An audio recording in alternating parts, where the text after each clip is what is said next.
Halim Sbaï, acteur culturel de Mohamed Ghazlan.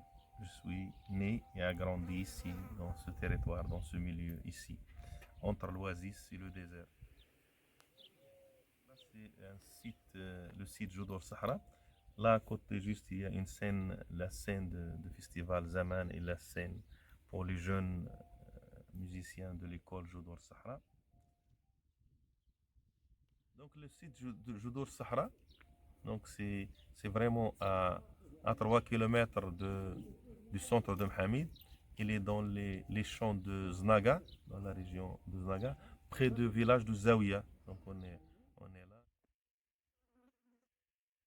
La beauté de l'endroit, elle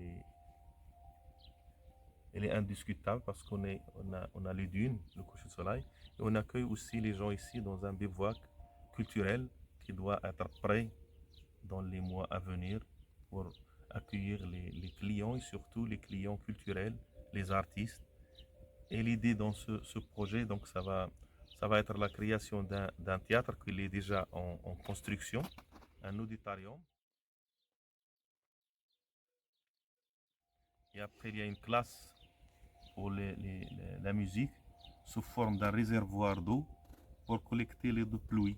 Ça veut dire comment on peut, s'il y a la pluie ou s'il y a l'eau dans les canaux d'irrigation, qu'on peut le récupérer sans vraiment toucher la nappe phréatique. Et ça, c'est la solution, je pense, durable pour le problème d'eau. Ça veut dire comment on peut gérer chaque goutte qui tombe du ciel. Et de travailler sur l'humain, c'est le plus important. Et si on veut lutter contre la désertification, c'est le seul garant de lutter contre la désertification. Et lorsqu'on parle d'humain, donc il faut au moins garder son niveau de vie à un niveau, sinon il ne peut pas, parce qu'il y a un vide entre les générations, la génération des parents, des grands-parents et les enfants. Il n'y a plus de jeunes, il y a une grande tendance d'immigration ou une grande immigration au niveau de la population active. Donc on travaille sur ce projet aussi pour accueillir les groupes traditionnels, essayer de transmettre ce message aux jeunes enfants, pour au moins assurer la transmission du patrimoine et le garder avant qu'il disparaisse comme ça, comme on voit la disparition de l'écosystème oisien.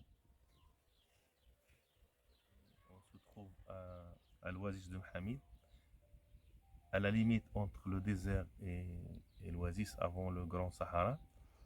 Et là, donc, on essaie d'aménager ça. Malheureusement, maintenant, avec les changements climatiques, l'écosystème est souffrant.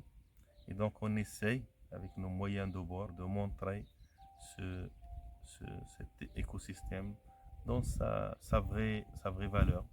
Comme il était Zaman, et Zaman, ça veut dire le temps, ou la période aussi, ça peut dire le passé glorieux, ou la période glorieuse, ça veut dire le vécu, l'histoire de cette région, depuis des siècles jusqu'aux années 60, 70, même jusqu'aux années 80.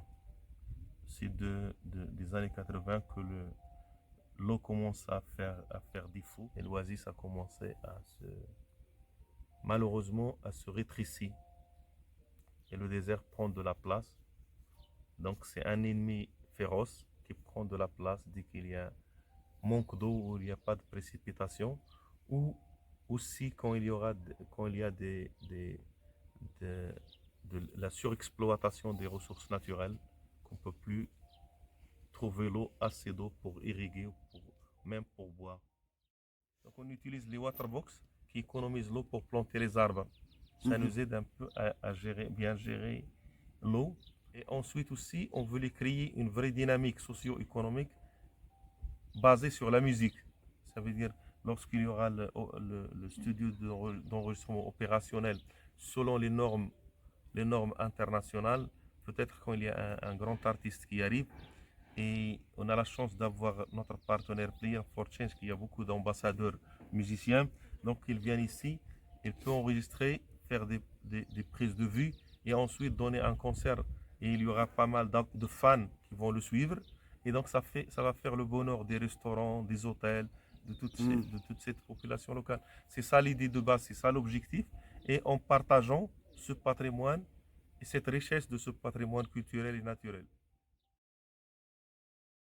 Et là, je commençais donc depuis déjà 2005-2006 à réfléchir. Et en 2009, je me suis engagé avec mon frère pour initier et fonder le festival Taragalt. Donc de 2019 jusqu'à 2018, c'est l'année où j'ai quitté Taragalt.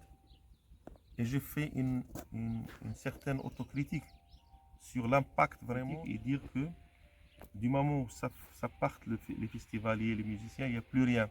Donc, et ce qui nous manque ici, je pense, et au niveau en général dans les pays en voie de développement, c'est l'éducation.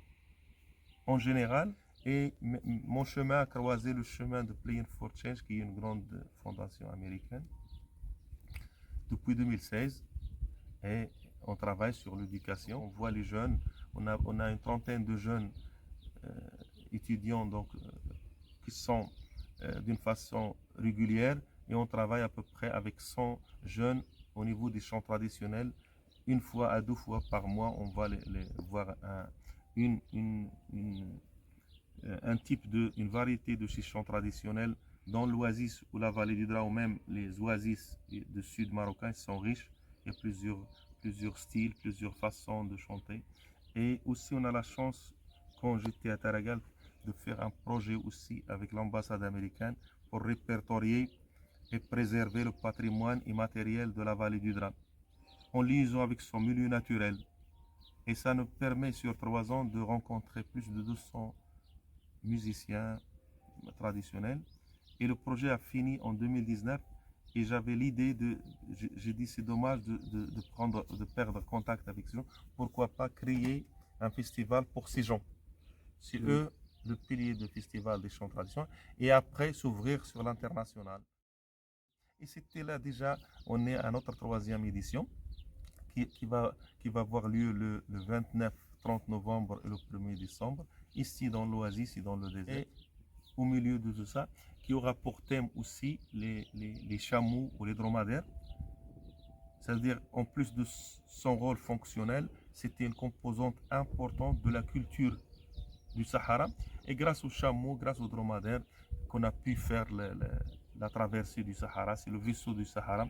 Et donc, il est très important aussi c'est un symbole et c'est une composante, comme j'ai dit, de la culture. On veut le valoriser et le mettre en lien avec l'humain et avec le patrimoine, avec la nature. C'est très important. Il y aura pas mal d'artistes, donc en plus des artistes traditionnels, il y aura des artistes de Sud-Afrique, d'Ouganda, de Rwanda, et du Ghana, du Mali bien sûr, de Mauritanie, et des musiciens des États-Unis bien sûr, et un autre ami musicien, bluesman, qui s'appelle Roberto Lucci de l'Italie, et pourquoi pas un grand groupe Touareg connu, soit Bombino, soit Tinariwen, soit je sais pas, donc on va voir, ça va se concrétiser bientôt. Et il y aura une scène dédiée à Visa for Music, le grand salon de musique au Maroc et en Afrique et au Moyen-Orient. Une scène va être dédiée à Visa for Music avec des artistes qui vont participer à Visa. Ils vont venir ici faire une soirée. Et surtout parce que les dates entre Visa, c'est une semaine qui sépare Visa et Festival Zaman, 3e édition.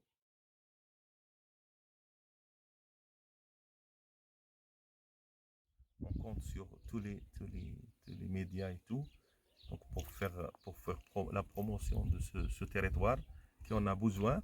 Et je pense que la musique et les événements, c'est le meilleur moyen pour drainer plus de clients, plus de touristes ici, pour faire un peu récompenser le manque de l'agriculture et le manque d'eau.